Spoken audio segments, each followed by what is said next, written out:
याद बहुत तोरा पाबै छै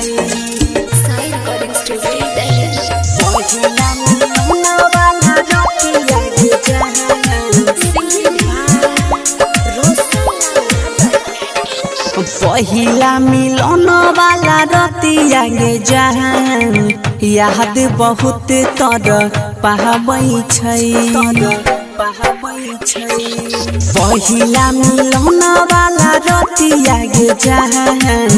याद बहुत तोरा पाबै छै याद जब जब आबै छै गे याद जब जब आबै छै गे सुतलो में नींद उड़ाब छै सुतलो में नींद उड़ाब छै पहिला मिलन वाला रतिया गे जहान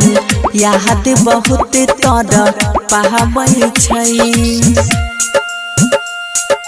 पहिला मिलन वाला रतिया गे जहान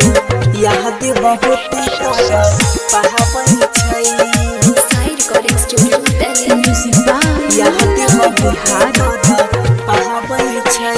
किया कोइला छौड़ी बागा जब प्यार रहो तोरी आधा सुन में कसम खा के गी बदल गेलौ ई दादा याद बहुत तोरा पाबै छै किया कोइला छौड़ी बागा जब प्यार रहो तोरी आधा सुन में कसम खा के गी बदल गेलौ ई दादा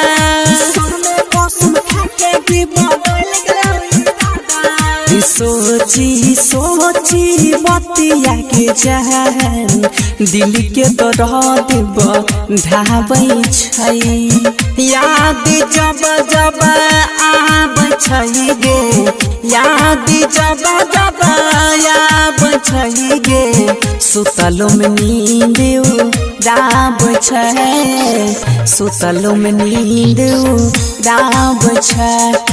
पहिला मिलन वाला रतिया गे जहान याद बहुत तोरा पाबै छै पहिला मिलन वाला रतिया गे जहान presented by Monalik music star. Sai recording studio Delhi. Music by याद बहुत पाबै छै तोरा मानै दी हो अपना जोड़ा हाथ में दलिया कंगना तब किया जाय छी गे छौड़ी देखाई के सपना याद बहुत तोरा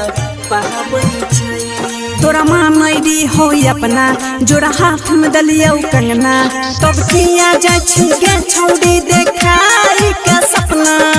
किया जाय छी गे छौड़ी देखाई के सपना रौशन गुडू रमेश सोनी के याद तोहर भर महाबै छै याद जब जब आबै छै गे याद जब जब आबै छै गे सुतलो में नींद उड़ाब छै सुतलो में नींद उड़ाब छै पहिला मिलन वाला रतिया गे जहान याद बहुत तोरा पाबै छै recording by honey star Delhi.